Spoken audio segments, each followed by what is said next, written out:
Welcome to 5-Minute Documentaries. Today we'll be focusing on an important section of Hong Kong's military history, the Japanese occupation. This began on 25th of December 1941 and lasted until August 15, 1945. We will now pass over to Tiffany, another one in the newscast, who will tell you about the Battle of Hong Kong in much more detail. Battle of Hong Kong.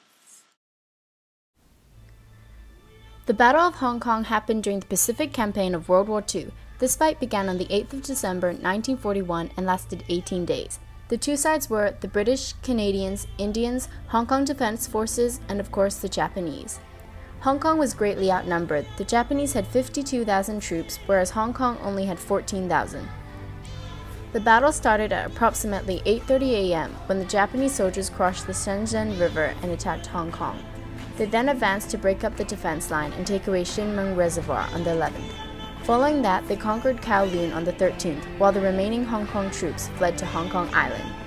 The final attack began on the 15th. The Japanese force closed around Hong Kong Island. They reached Tai Kau by the 18th. Hong Kong's governor, Sir Mark Young, surrendered in the afternoon of the 25th of December.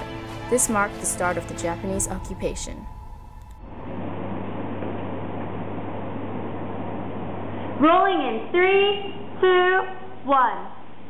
2,113 soldiers were killed or missing, and 2,300 wounded from the Hong Kong side. 1,996 soldiers killed or missing, 6,000 wounded for the Japanese. However, 4,000 citizens were killed and 3,000 were severely wounded too. Now, let's hear about what exactly happened on the day of the surrender. 25th December 1941. This day was known to locals as Black Christmas. Mark Young, the governor, headed to the Japanese headquarters with the other British colonial officials to surrender. This was officially signed on the 26th at the Peninsula Hotel. General Rensuke Isoga became the first Japanese governor on the 20th of February 1942. Several hours before the surrender, another horrible event happened. The St. Stephen's College incident. Many doctors, nurses, and patients were horribly treated and killed by the Japanese soldiers. Even though the battle was over, give me a moment, please. The pain, suffering, weren't over, they were just starting. That's right. Let's take a look at some of the Consequences. Governor Mark Young and 7,000 British soldiers and civilians were kept in prisoner war camps. They easily suffered from famine, malnourishment, and other deadly sicknesses. Former members of the Hong Kong police were recruited into a new force called Camp Pei Tai. They were ordered to continuously execute Chinese people at King's Park in order to practice their beheading, shooting, and bayonet.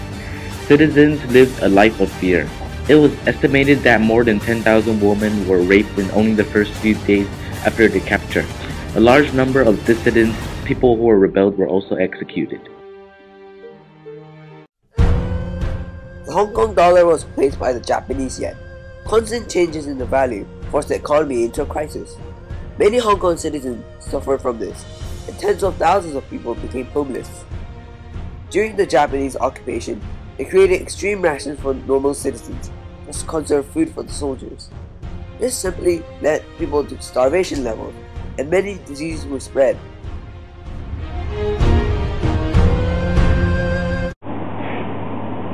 I'm rolling on the road. Life must have been incredibly hard for them.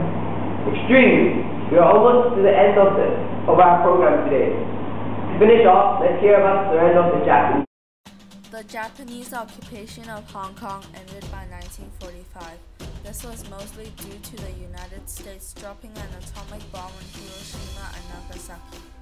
The Japanese finally surrendered on the 15th of August 1945. The British once again ruled Hong Kong. Following this, Hong Kong recovered surprisingly fast. By November, the economy had improved tremendously and the population went back up to 1 million by 1946. And that concludes our program of 5-minute documentaries. Thank you and goodbye.